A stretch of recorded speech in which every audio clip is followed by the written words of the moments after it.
letters. Combine அப்படின்னா இணைந்த அப்படின்னு அர்த்தம். சரி சார், இத ஹிந்தியில என்ன சொல்லுவோம்னா சம்யுக்த அக்ஷராணி சொல்லுவோம்.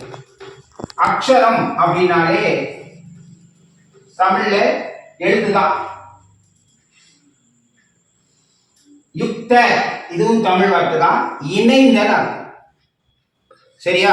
சம்யுக்த இணைந்த.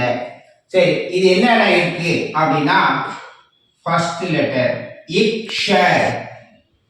இத பாருங்க, இதை எப்படி உச்சரிக்கணும் அப்படின்னா